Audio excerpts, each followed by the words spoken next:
Let's get joined up. Today's show is brought to you by Audible, and right now you can get a free audiobook download and 30-day free trial at audibletrial.com/joined up. There's over 180,000 titles to choose from for your iPhone, Android, Kindle, or MP3 player. So thanks for tuning in to the Joined Up Writing Podcast, a regular show about all things writing, including interviews with authors, screenwriters, and key figures from the publishing industry, plus loads of hints, tips, and inspiration for all kinds of creatives. You can follow us on Twitter at JU Podcast, leave a quick iTunes review, or just tell a friend. Right, cue that cheesy theme tune. Put down your pen and stop your typing. Grab yourself a drink, 'cause it's Joined Up Writing. Hello and welcome to the Joined Up Writing Podcast, where a little procrastination can and usually does go a long way. I'm Wayne Kelly and it's episode 107, when I get another chance to talk to friend of the show, Niki Mackay. Niki came on first time last year to talk about what was then her debut novel, and now she's back with a follow-up in her Madison Attalee crime series. We talk about that and all kinds of stuff, from how Niki feels she's developed as a writer between books 1 and 2, the editing process, and lots more besides. A very quick check-in with me before we push ahead with all that, as I continue to send out submissions of safe hands, and I've gone a whole week and a half without any further rejections. I haven't had any other form of feedback either, so it's nothing to get too excited about, but let's focus on the positives. But what I have had some early feedback on is the pilot sitcom script I've been co-writing. It's really early days with that, but the good news is more than one objective reader thinks it's funny and has legs for a series. But it's just like trying to get my novel published. The challenge now is for us to get it under the nose of a decision maker or a script agent that can help us pitch it to a network or a production company. This process, it does actually share lots of similarities with the submissions process of a novel, in that we're provided an excerpt of the whole series, the pilot episode in our case, plus an overview or synopsis of how we see the story panning out. But the biggest transferable skill for me has been all the work I've previously done on structure and shaping a story. Because like a book or a short story, it's not enough to have compelling characters and a few interesting situations or incidents. You need to be clear on what your character's goals are, both in terms of within any single scene, but also across, whether it's a half an hour program or an entire series. Or if you're writing a book or a short story, it's got to last the whole of that. And it's even more important to remember the mantra of scene writing, which is come in late, get out early, and try to think about why you're choosing to tell this story from this particular point in time. It's also been a great exercise in show don't tell, and trying to build in exposition and backstory invisibly, or at least make it as entertaining as possible, so that the average viewer or reader, in your case if you're writing a book, they don't immediately realise what you're doing. Obviously a script is predominantly made up of dialogue, and again, this can be a great way to hone your skills by writing a script. And a good tip here is to try the old trick of hiding the names of your characters and reading the dialogue. Can you still work out who's speaking without the names? If it isn't immediately obvious over the course of a scene, it probably means you haven't found an individual voice for every single character yet.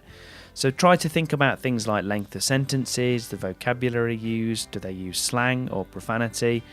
How well is your character educated? Are they serious? Are they funny? Are they slow? Are they fast? So that's just a few things that I've been bouncing around in my head as I continue to develop that script, but also as I've started to flesh out a new idea for a different comedy drama. And I've also been collaborating on a web series of monologues. So I'm looking at it, it's all writing and it's all helping to hone my prose skills for the work on book 2.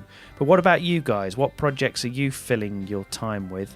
Have you learned any new skills, had any revelations, or maybe you just want to throw up some questions for me or a guest? If you do, get in touch by dropping me an email, wayne@waynekellywrites.com, or you can tweet the show at JUPodcast. Right, on with today's interview with the lovely Niki Mackay. So Niki is a writer and a bookworm. She studied performing arts at the BRIT School before eventually doing a BA Honours in English Literature and Drama, and later winning a full scholarship to do an MA in journalism. Her debut novel, Eyewitness, the first in a series featuring private investigator Madison Attalee, was published by Orion last year, and her new Madison book, The Lies We Tell, is out right now on Kindle, and it's released in paperback on June the 27th. She also hosts the Crime Girl Gang podcast, where she and fellow authors give their fictional take on true life crime cases.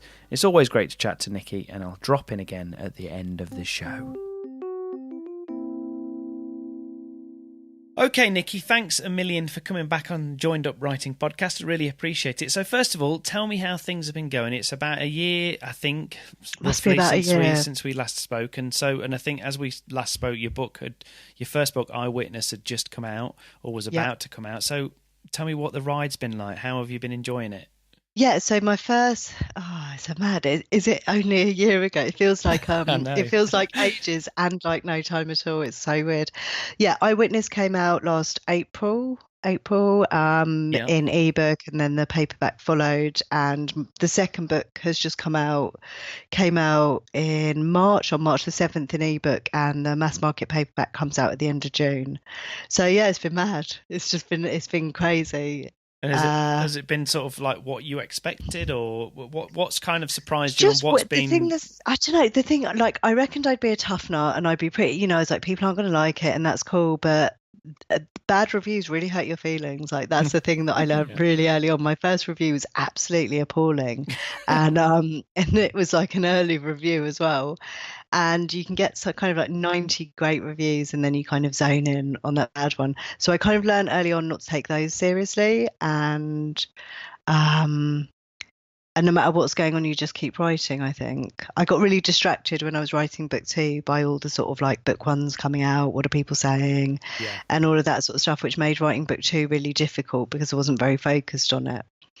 And I think it's Well, I can understand that, and as well, it's as you say, it must be difficult to, especially if you read something, even when it's not really, really negative. I suppose just even if you see some sort of things that could almost be like constructive criticism, but I suppose it's hard to not take it all on board and think, it really is. Yeah, it's true that actually I could change that. And I think that's the thing. Is like, you get criticism and they're things that probably you might know that were kind of your weak spots anyway. I think those are the ones that get you. But I mean, loads of authors I know avoid Goodreads. I don't. I love it. Like, I love looking at my Goodreads reviews now. But I do that thing of sort of, someone's giving me a 1-star review, so I go and see what other books they've given 1-star reviews to either feel vindicated or horrified. And so all of that sort of stuff is a bit of a weird learning. It's a weird thing, isn't it? You're just sort of drawn to it. Yeah, I mean, I think the same thing. I think when I spoke to Jackie Cabler, I think the podcast that, as we record this, has just come out today. But that was I think that was one of the things that came up, that it just seems to be, I don't know whether it's specific to writers and creatives or whatever, but I think it's probably just as human beings, it seems to be that we're sort of attracted to the negative stuff, weirdly. Yes. Yeah. It's like people can, I mean, don't get me wrong, I don't, unless, I think it's kind of healthy, because I think if you only completely listen to every nice thing that people say about you, you'd probably just be an egotistical moron like Donald Trump or something like that. So this is true. It's like, I am great because everybody says I'm great and they've told me all the time. So it's probably what it is. But I know what you mean. It's hard to not get sucked in, and it's probably not really dead healthy to do it all the time. It's not the best thing, and it's, like, I think positivity is like a training, isn't it, as well? And you kind of, like, writing is it's a weird thing. It takes a fair amount of I don't know, what's the word? It takes a fair amount of balls, I suppose, to send out a piece of your work and think, maybe someone will buy this from me. So on the one hand, you've got that, and then on the other hand, you've got the sort of like low self-esteem one. It's like a massive ego and cripplingly low self-esteem combined, which is just an object position. I've said the same thing before. It is a really, really weird mix. It's basically like saying, oh my god, the part of it is like, oh my god, everything I do is shit, and then the other side of it is like, please read this because I think it's brilliant and everyone's going to want to read it. So and also, I don't know about you, but I can read something that I've written one day and I'm like, oh, that's terrible, and I'll read it another day and be like, that's absolute genius, completely, and then it can change again. And I mean, that's why you have editors to stop you just changing every sentence 5 million times, I suppose. It is, and it's the comparisonitis thing. I don't know whether you do the same thing, but I've had it before, especially like when you're editing. So as you say, it's a bit of a roller coaster. You'll part of it is like, oh my god, I don't remember writing this. This is brilliant. This bit, this is really, really good.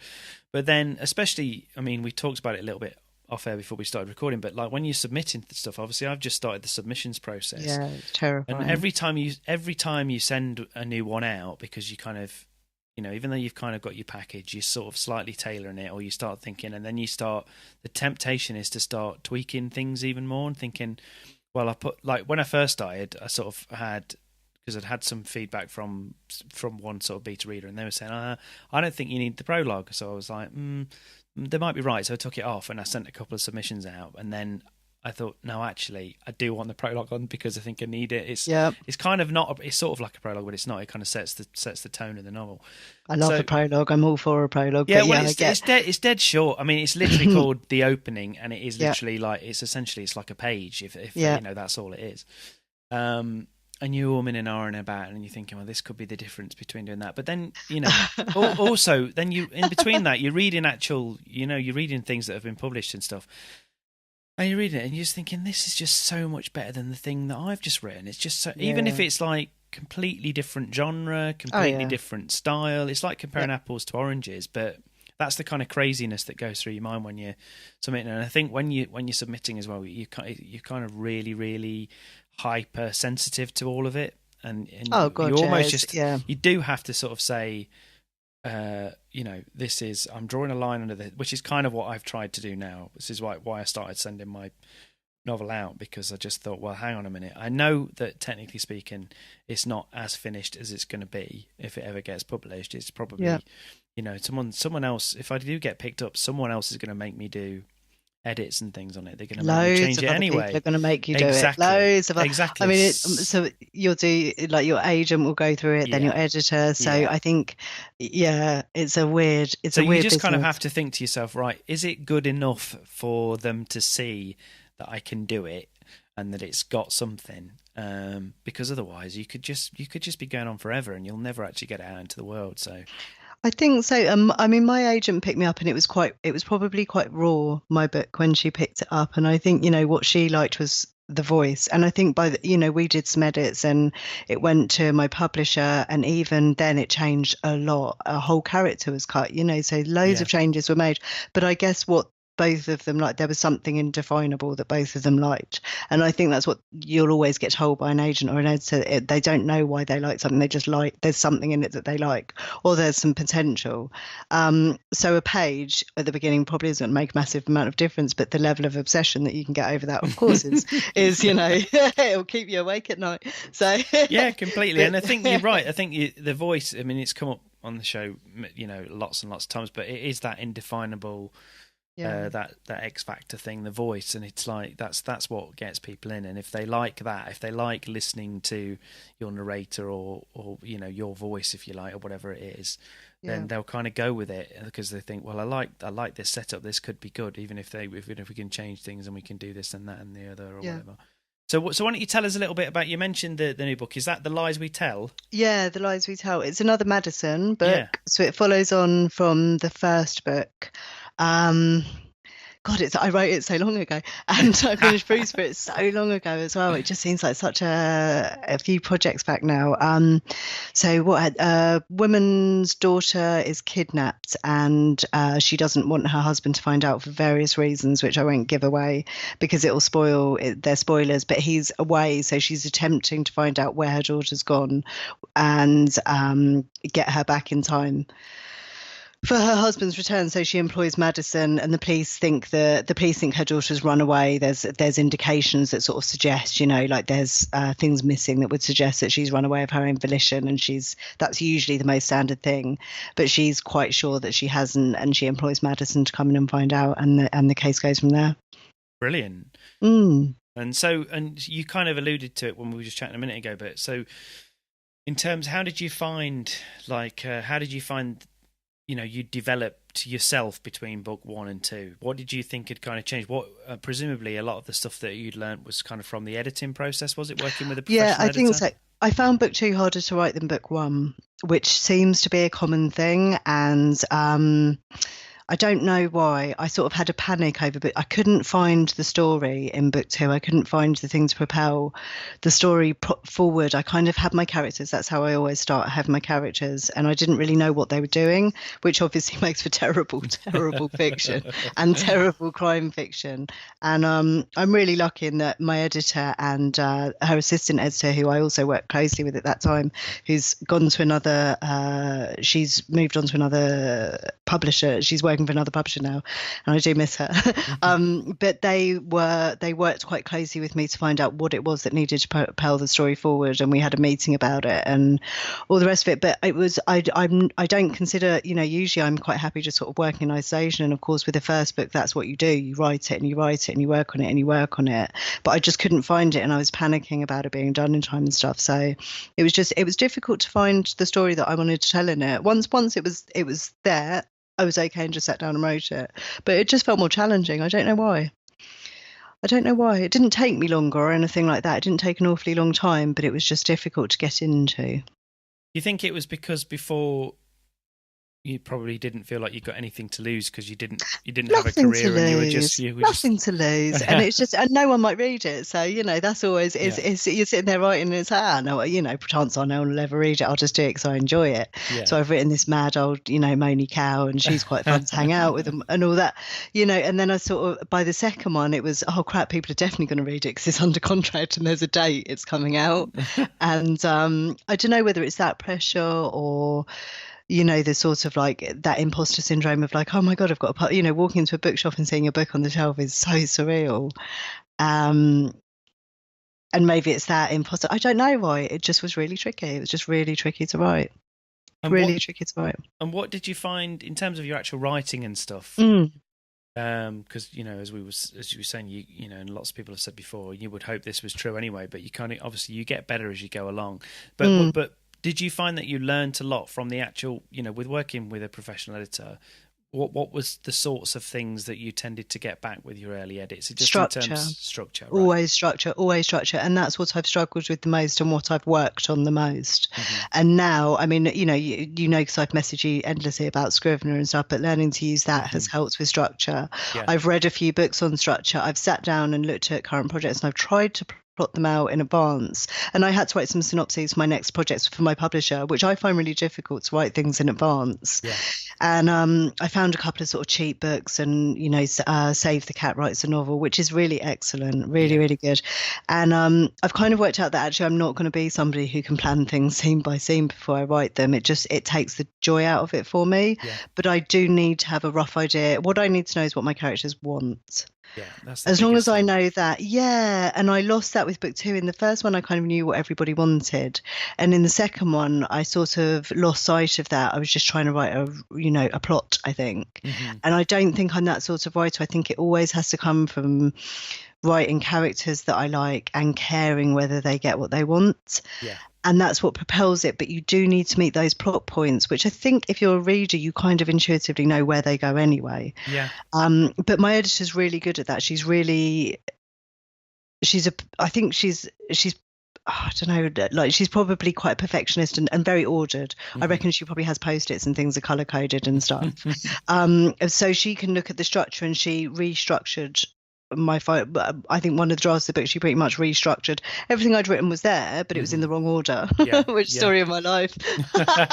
So I think it was a case of restructuring, and that's something I've learned a lot, I think. So I think that's probably the biggest learning, and just trusting somebody else with your work as well. You get too close to it to know what's good and bad, I think, after a certain point. I think you're right about the I think the key to it is knowing what the characters want, particularly your protagonist, because I think it's a really common thing with most people when they first start writing novels, and you get the same thing with people that write scripts, is when there's a lack of agency, in terms of your character actually doing things themselves. I mean, the danger I find that is, like, if I try to, I'm like you. I mean, I prefer to have characters and a rough idea and then kind of off a go, because I tend to find that if I just think in terms of plot and I just plan out things, right, this is going to happen, this is going to happen, this is going to happen, then what actually happens when I write it is exactly what happens, as in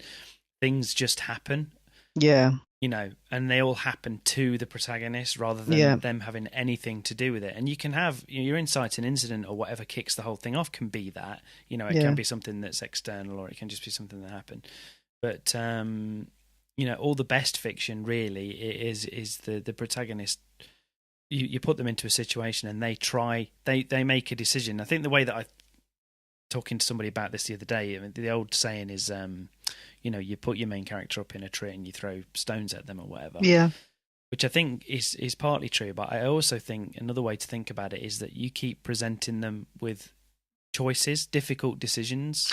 I think choices is absolutely it, isn't it? Because we all react differently in different situations. Yeah. And good fiction is sort of grounded in good psychology, isn't it? I reckon. I think so, but the thing with it is even when you do that, you've got to keep presenting them with these difficult decisions. But the key thing is that they have to make a decision, because again, I've done it. I know, in earlier books that I've written or tried to write, like horrible, ugly first drafts or whatever, is that in some of those it is just, well, I remember the bit about throwing stones at the character and things getting worse, but that is literally what I'm doing. I'm throwing all this stuff at them and they're just basically just moving from one thing to another to another to another, and then it sort of resolves itself. And they don't develop as people. It's and they haven't really had any. And I think the other key to it is like, if you can take them out of a lot of those kind of stories, you could almost take the protagonist out, and the thing would still have happened exactly the same. It wouldn't have made any difference. Yep. I still read books like that. I think there's still books out there that get published that are like that, and there's definitely there are actually, aren't there, some action books and stuff in particular, which I do. I do love. I love a page turner, but there are the books that linger with you are the ones with the characters, aren't they? The character development. Yeah, and like with TV things, if you think like Breaking Bad or Sopranos. No, have you watched The Walking Dead, Wayne? This is what I'm watching at the moment. You know what? I haven't. I started watching it. I think I watched the first 2 episodes. And I liked it, but my other half is not the slightest bit interested in that. I mean, it's not my favourite genre anyway, but I was tempted by it. But then... Zombies, like, what's not to love? Exactly, like, yeah. brain-eating zombies. Exactly, yeah. And I am a bit of a wuss as well. But yeah, I did like the first... It's so gory. I watched the first couple of episodes and I liked the style of it and everything. I thought it was good. But yeah, this idea that, when you're watching it, you are constantly thinking, oh no, what would I do in that situation? Yeah. It's like, that's a really horrible thing to have to decide what to do, Yeah. That's a good example. Yeah. When you're getting chased by zombies, that's a good one. So what would you say is your favourite TV thing that you've watched? Oh, recently or just generally? Just in general, yeah. Oh, my favourite, I think did I say this last time? I was such a bore about it. The X-Files is probably my favourite series that I still watch. I can't remember whether you did or not, but I do really like the X-Files. I think the X-Files is good.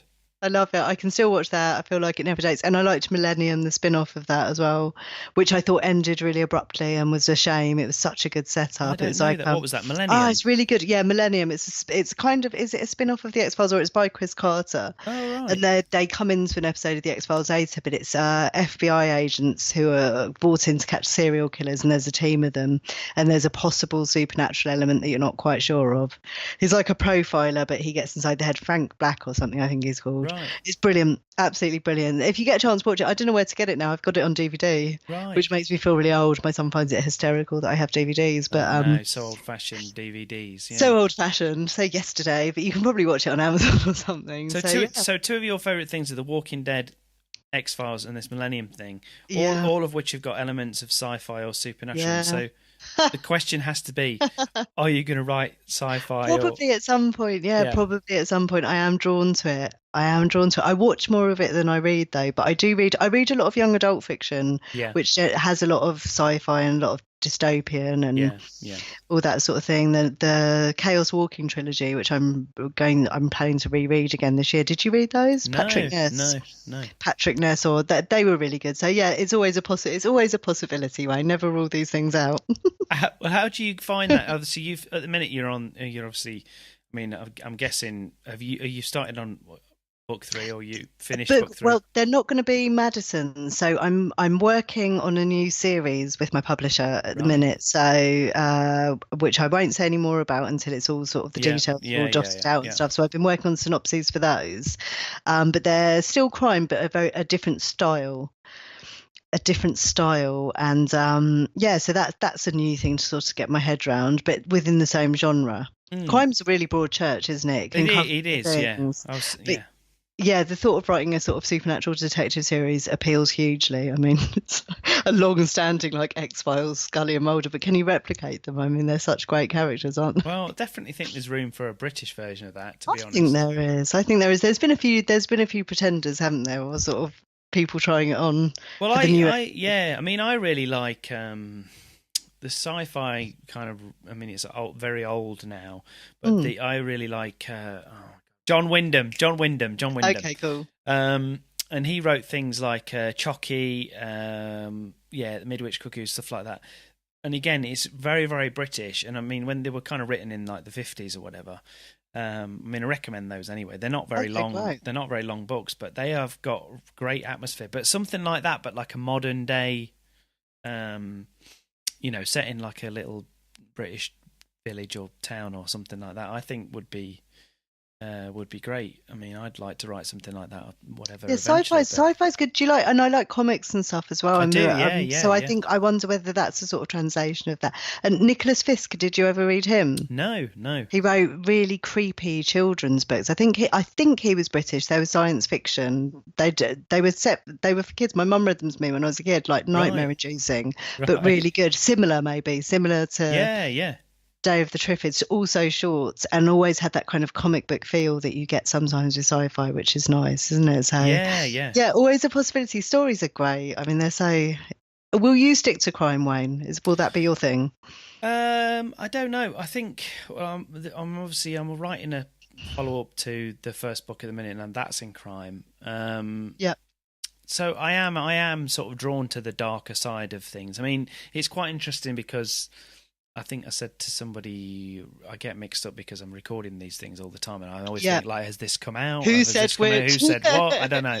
But it might have even been Jackie Kabler, the one that's come out today. But we were saying about the fact that it took me a long time to have a go at writing crime, even though when I actually thought about it, just in general terms, crime is like the genre that I watch, read, listen to more than anything else. All my favourite films are crime.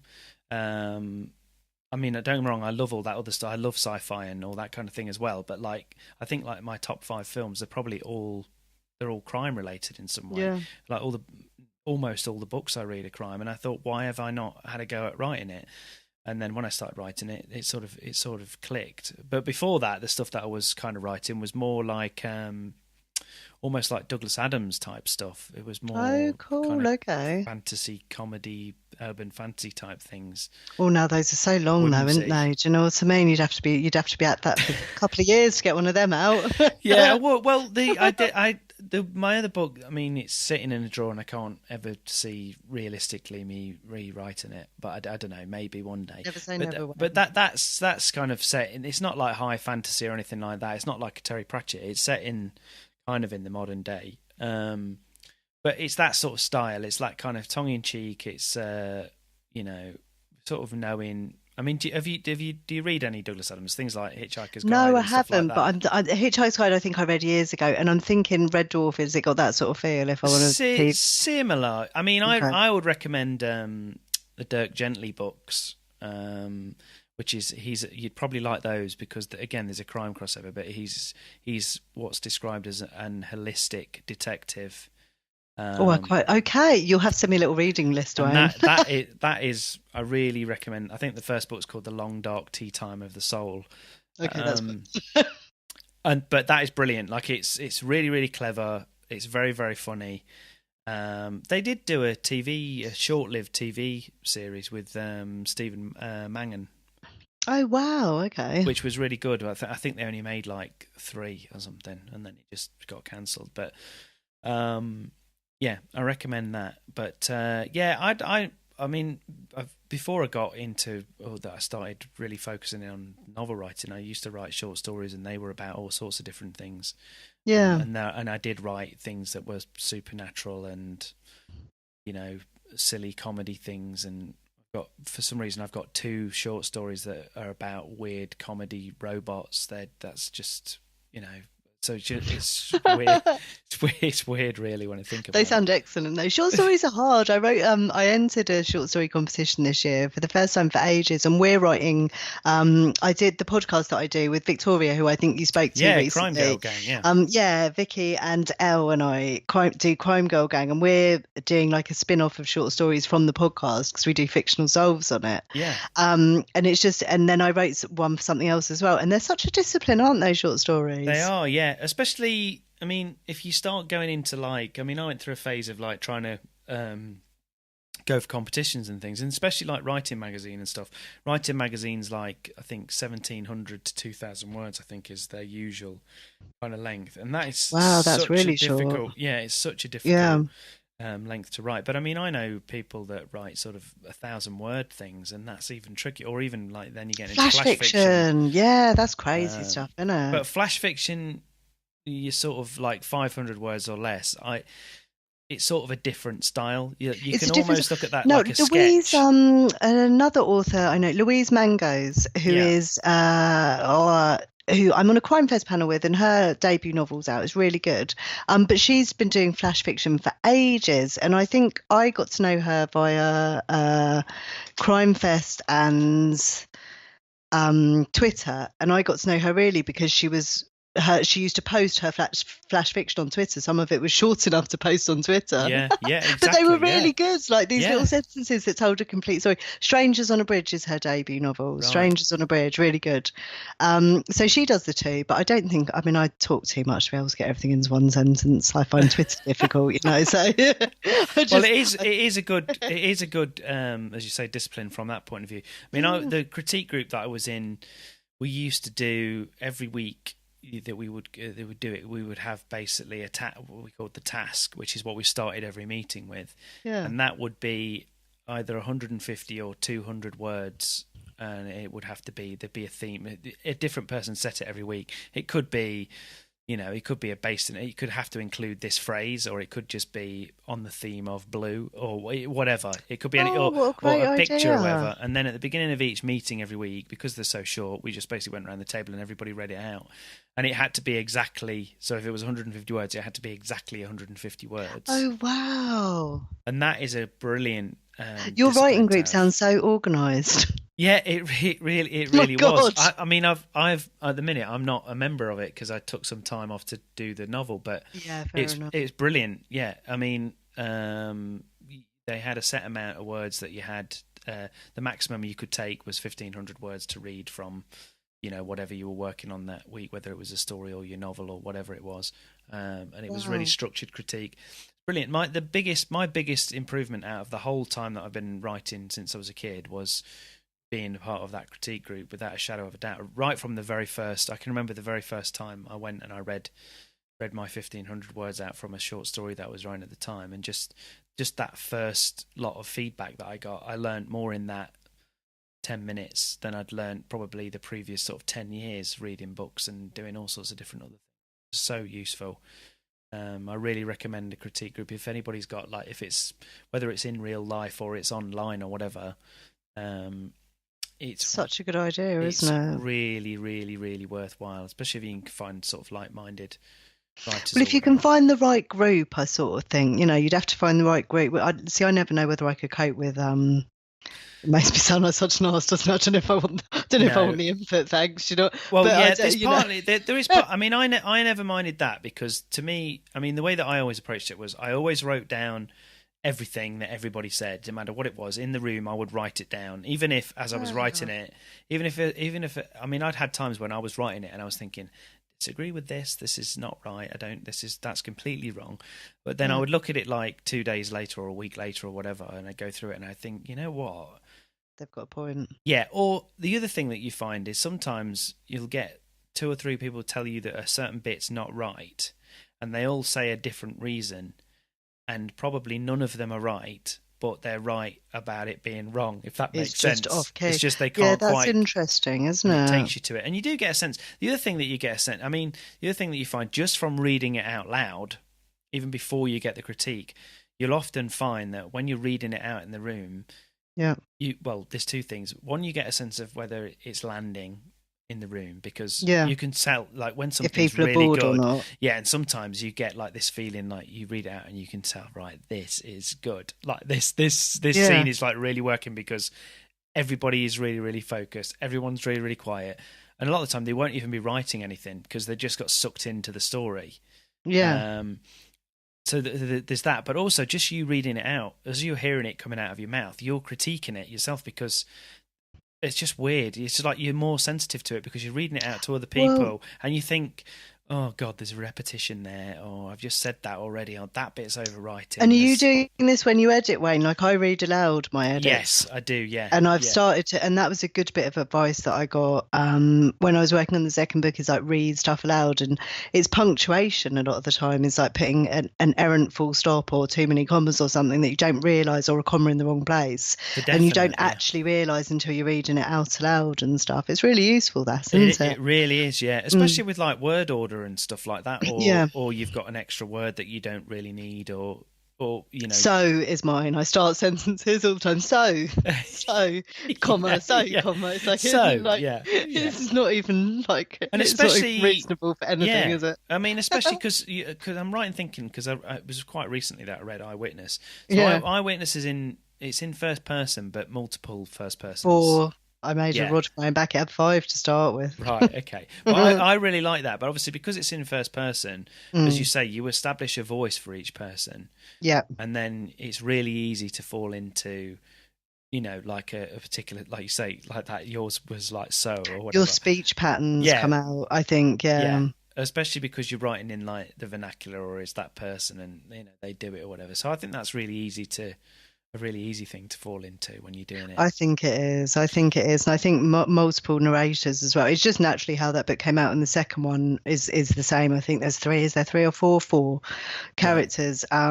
And it's all in first person again. All in first person, the second book. I think I'm a first. I mean, I'm working. The thing I'm working on at the moment, I'm toying with whether to write third person past or write first person past. Mm-hmm. I think it will have to be past, which is a new tense for me as well. Mm-hmm. It feels a bit more grown up. But I don't know if I like that. You know, first person is naturally how things seem to spill out, and I like first person books as well. And the immediacy. But yes, I mean, you're making having multiple narrators is really good, because writing a book, I've got a book that I wrote, and it's pretty much one person till the end, and it's really hard to keep that person being interesting and engaged and doing enough for an entire book.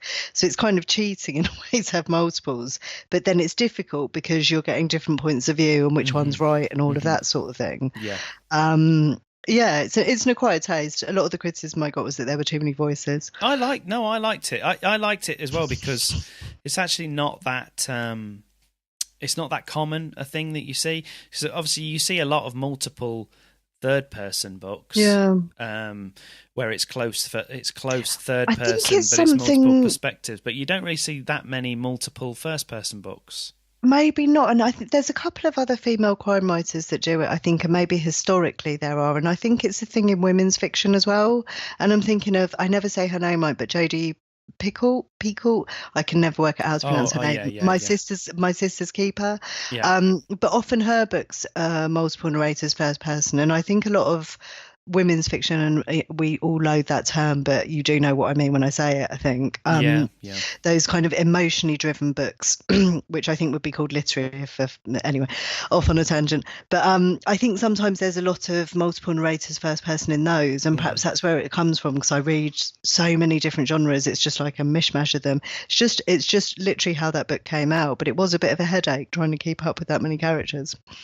Yeah, I think, like as you say, I think it's this. I think each thing has its own challenges. Everything's got pitfalls, yeah. Because like mine's first person, but it's just single narrator, and that's fine. But then he has to be in every single scene, and he has to be in every single scene, and everything's his point of view. So you have to know what you'll have to know what the truth is. Which is, you know, you can use that to your advantage, obviously. Totally. But it does mean that sometimes you have to find ways to other ways of him finding out things or not finding out things, and because there are things that you can do where you don't have to have him in every scene to find out stuff, but then someone has got to tell him, or he's got to read it somewhere, or he's got to see it or learn it, or overhear it, or exactly, yeah, absolutely. It's being inventive. Everything's got pitfalls. Third person past I found really difficult to write him.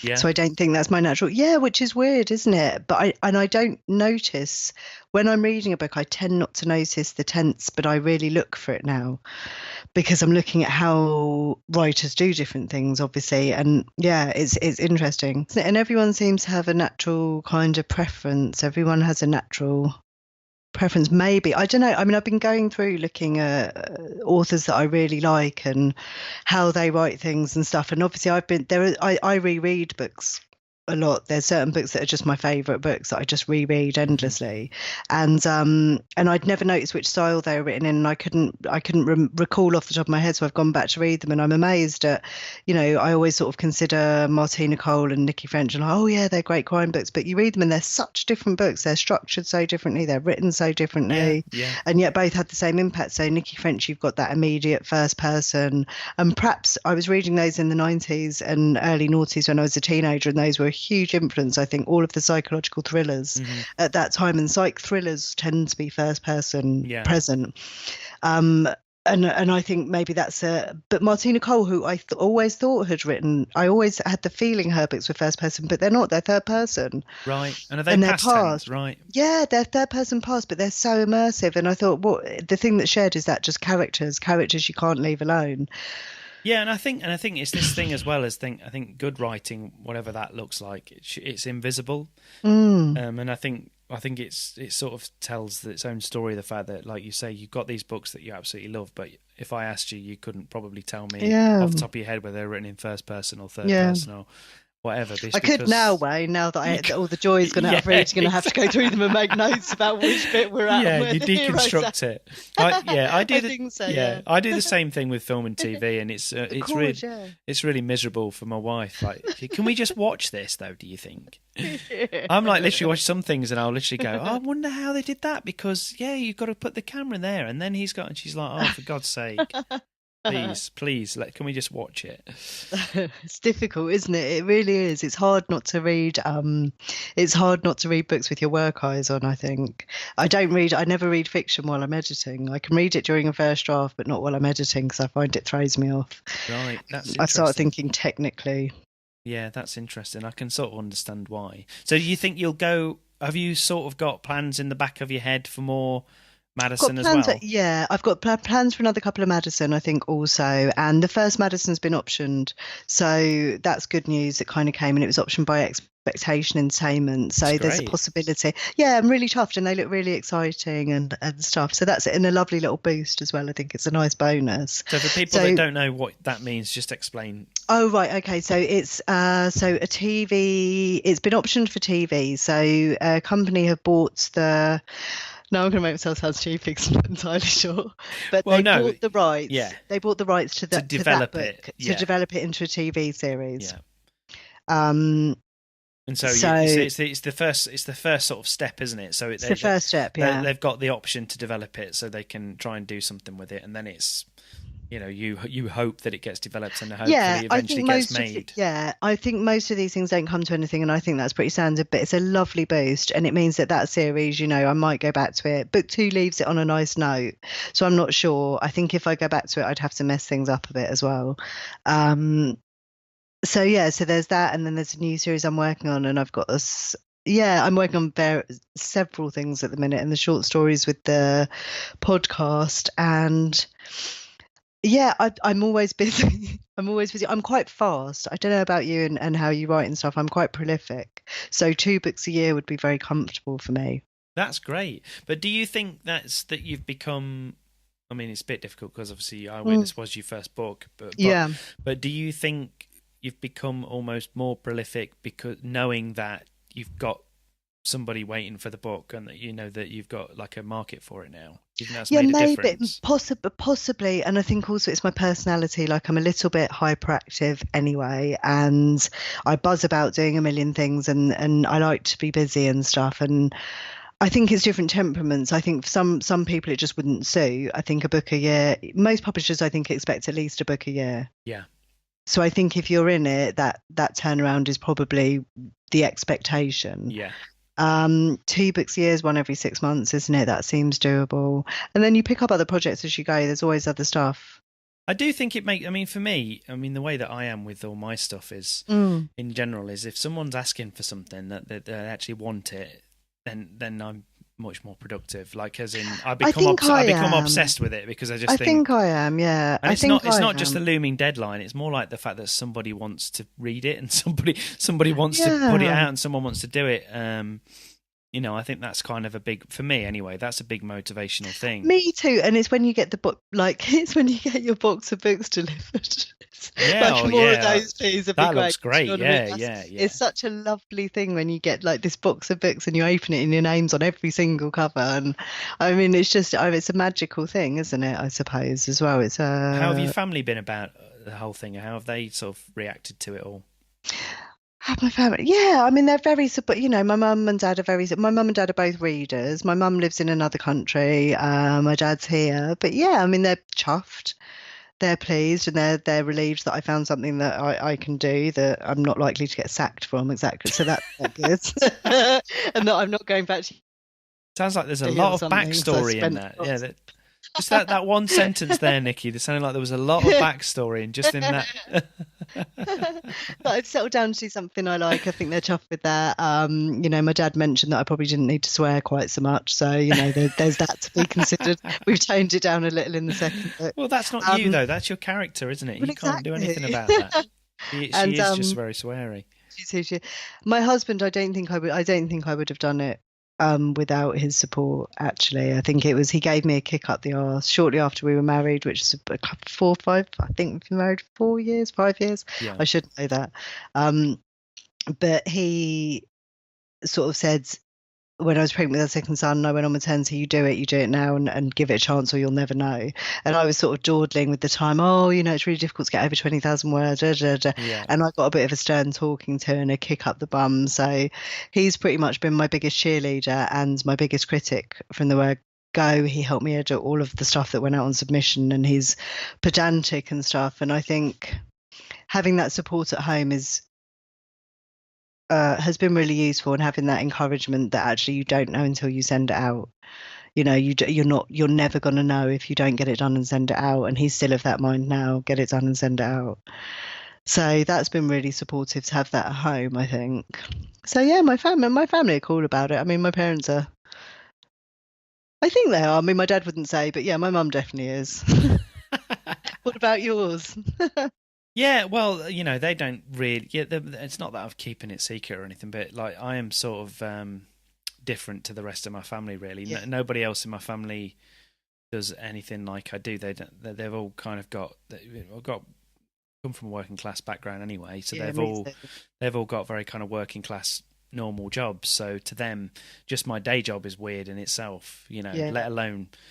Spending all my time talking to writers and writing things and all that kind of stuff. It's not. I think it's weird. It's just that they can't really relate to it. Yeah, it is a weird job as well. Like, it is, in fairness, it's a really odd thing to do, isn't it? I suppose it's a. Well, I think that's kind of how we condition though, because I was talking to somebody about this recently. This whole thing about having a proper job, and we've kind of been conditioned. A proper job, whatever that is like it's 9 to 5, or it's you go in and you do your 9 hours or your 12 hours or whatever it is that you do, and you have to turn up at a certain time and you go home at a certain time, and that's just how it works. And any kind of creative thing, whether it's writing books or films or songs or painting or whatever it is, it's not really like that, is it?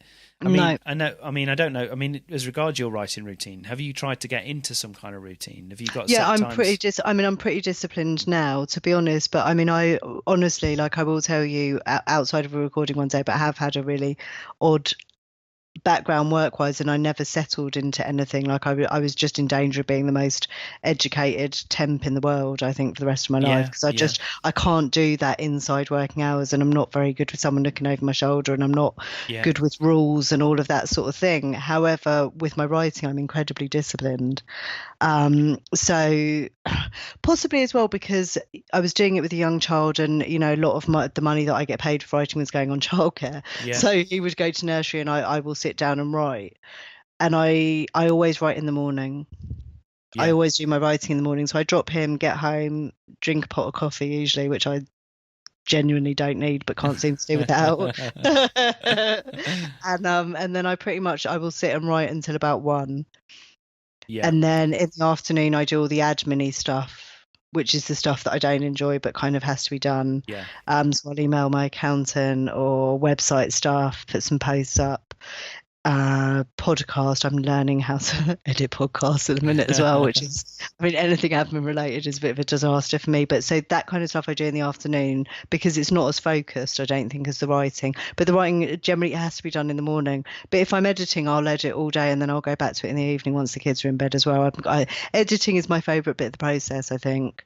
That's first draft feels a bit frightening, but once I've got stuff to work with, I'm good.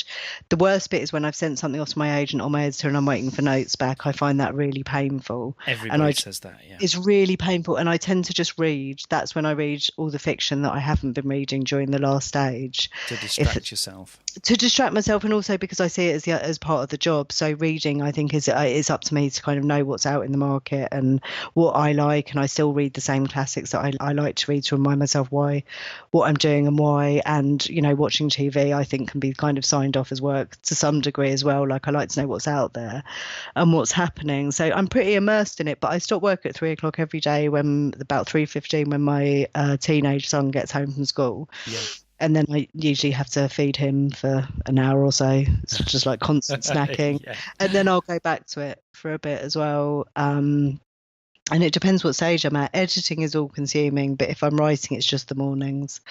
But yeah, I'm disciplined. If you're not, I think it just, everyone's different, aren't they? Yeah, but it's interesting because obviously, you know, from what you said, all the other different things you had a crack at before and all the other different jobs, you couldn't. Awful. You didn't. I'm awful in an office. But I just think it's just finding something that you love, though, and that you're passionate about, isn't it? Right. Well, I've taken up too much of your time already, Niki, and I really appreciate you chatting to me. It's been really, really good fun. It's lovely to have adult conversation, Wayne, after the Easter holiday. Well, that's true. Yeah, all the parents pulling out their hair. Oh my God, it's just like, go back to school now. Why? Why is there an inset day tagged on to 2 bloody weeks? Exactly. Yeah, darling. Like it's not been long enough. Yeah. It's all over now. It's all over.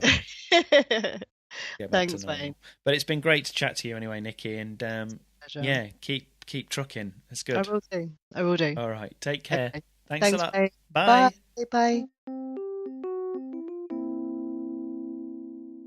Okay, that was Niki Mackay, and you should definitely check out The Lies We Tell and have a look at nikimackay.com, and do have a listen to the excellent Crime Girl Gang podcast. Don't forget to get in touch with your thoughts or questions on Twitter at JUPodcast, and also don't forget to let me know what you think of the show by leaving a review on Apple Podcasts, iTunes. It takes seconds and helps others to find the show. So that's it for this week. Thanks for listening. I'm Wayne Kelly. Happy reading and writing, and I'll see you next time.